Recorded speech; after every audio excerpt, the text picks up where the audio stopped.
Bulan sebelum saya selesai kuliah, saya waktu itu malam hari saudara ya, saya sedang selesai saya kerja karena pagi hari saya sekolah sampai sore dan malam saya kerja di restoran Jepang. Dan waktu saya pulang itu saya jalan ya saudara, saya jalan malam itu jam 11 dan tiba-tiba saya mengalami musibah saudara ya. Jadi waktu saya jalan, saya itu dipukul sama seseorang saudara. Ya, saya dipukul dan saya tidak sadarkan diri, saya dirampok saudara, karena waktu itu saya bawa barang-barang saya juga. Dan orang itu hanya meninggalkan paspor di tubuh saya. Salam saudaraku yang terkasih, selamat berjumpa lagi dengan saya. Dan terima kasih buat Anda yang mau menonton video-video dari saya. Dan pada kesempatan kali ini saya ingin memposting kesaksian dari seorang bapak di mana dia sebenarnya mengalami kematian tapi akhirnya dia bisa dijamah oleh Tuhan dan bisa mengalami bisa hidup lagi. Mari kita akan simak kesaksiannya dan kiranya dengan kesaksian ini kita diberkati oleh Tuhan. Saudara, saya akan berikan kesaksian kehidupan saya. Kesaksian ini saya awali ketika saya berangkat ke Amerika di tahun 2000 saudara, di kota San Francisco. Di sana saya melanjutkan studi S2. Saudara, Tuhan Yesus begitu baik, semuanya Tuhan lakukan dengan baik saudara. Sampai saya boleh tinggal di sana untuk studi saudara ya.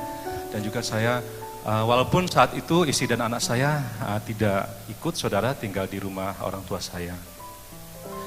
Semuanya berjalan dengan baik saudara, sampai saya akhirnya mau selesai kuliah ya saudara.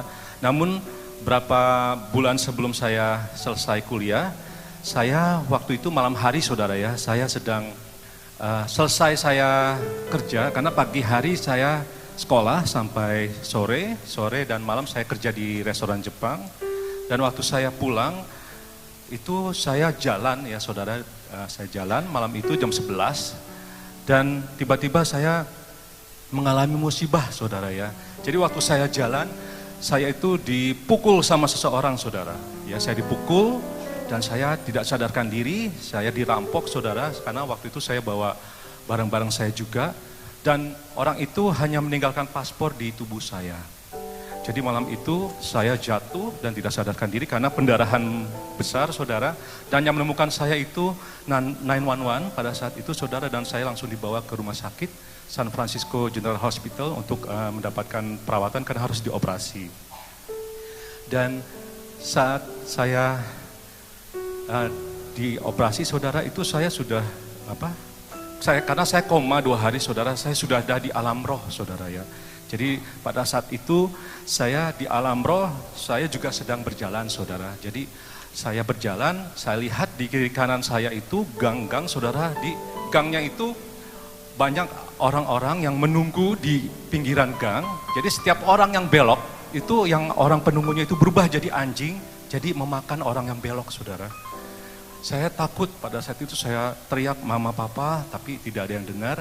Lalu ada suara di belakang saya yang mengatakan, "Dondi, kamu jalan terus, jangan belok kanan belok kiri." Namun suara di gang-gang itu menyuruh saya belok saudara.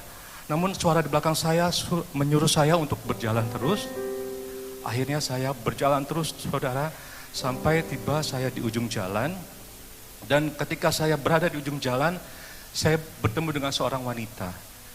Wanita ini berkata kepada saya, "I know your name is Dondi, right?" Dia berkata seperti itu, saya kaget saudara, kok dia bisa tahu nama saya.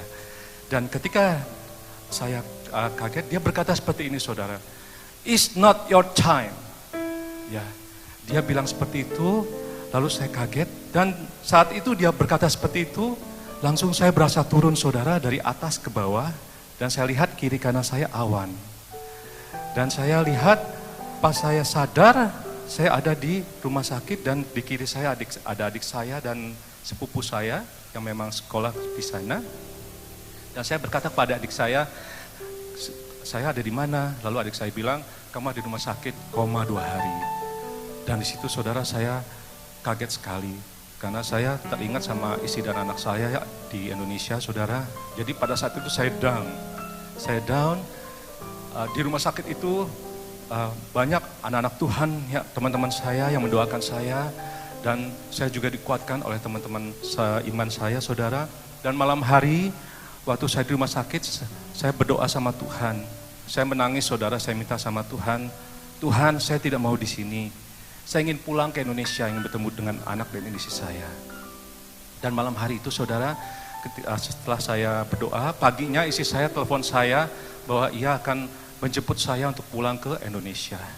Dan puji Tuhan, saudara, saya juga kaget, istri saya kok bisa mau jemput saya ke Amerika. Karena saya tidak boleh pulang sendiri, karena dari rumah sakit tidak memperbolehkan saya pulang sendiri. Karena dalam keadaan kepala saya yang baru dioperasi. Akhirnya istri saya juga mendapatkan visa di kedutaan Surabaya, saudara ya, karena di kedutaan Jakarta itu ada ancaman bom pada saat itu. Jadi saya ke Surabaya untuk mendapatkan visa dan akhirnya berangkat ke Amerika untuk menjemput saya. Dan pada saat saya juga pulang ke Jakarta, saudara, itu saya ada pada saat perjalanan pulang ke Jakarta naik pesawat, itu di dalam pesawat saya sudah membuka pintu pesawatnya, saudara. Namun istri saya bilang jangan, karena memang pengaruh obatnya keras sekali. Dan sampai saya di Jakarta juga saya merasakan sendiri, saudara, penderitaan saya waktu itu sakitnya teramat sangat. Sampai saya akhirnya ingin bunuh diri, karena waktu itu saya melihat istri saya itu sering berubah-berubah, saudara. Jadi sedetik-sedetik itu berubah terus. Jadi saya takut sekali. Saya bilang sama Tuhan, Tuhan ini sakit apa? Dan akhirnya saya bertemu dengan seorang pendeta dan pendeta itu mendoakan saya. Lalu pendeta itu bilang bahwa saya tidak usah minum obat-obatan itu lagi. Dan akhirnya puji Tuhan, Tuhan Yesus sembuhkan dengan mujizatnya yang luar biasa, saudara. Karena saya mengingat, karena sampai saat ini pun juga surat-surat dari rumah sakit itu ada, saudara. Saya membacanya, saya juga teringat segala kebaikan Tuhan pada saat itu. Karena kalau tidak dengan kebaikan Tuhan, saya sudah tidak ada, saudara. Karena saya sudah koma dan begitu baik Tuhan Yesus kepada saya. Karena hanya Tuhan Yesus yang bisa sembuhkan saya saat itu. Dan saudara, sampai saat ini juga saya berterima kasih sama Tuhan, saya sudah sembuh dan saya boleh melayani Tuhan. Dan saya ingin menyatakan, saudara, bahwa apapun keadaan kita saat ini, Tuhan Yesus sungguh baik. Ya, saudara, bahwa mukjizat Tuhan selalu ada. Bahkan dalam kehidupan saya boleh merasakan semua itu, bahwa saya boleh alami. Namun saat ini saya boleh percaya bahwa rencana Tuhan itu lebih indah daripada rencana saya. Karena semuanya Tuhan berikan segala sesuatu yang indah bagi kita semua, saudara. Asalkan kita percaya bahwa mukjizat Tuhan selalu ada. Amin, saudara. Amin. Saya akan mengakhiri. Haleluya, haleluya. Puji Tuhan, hal yang luar biasa. Kalau Tuhan izinkan kita untuk bisa hidup lagi, dan kita bisa menikmati dunia ini sebelum kita menghadap Tuhan. Dan ini suatu yang luar biasa. Dan mari kita yang sudah menikmati hidup sampai hari ini, mari kita terus setia kepada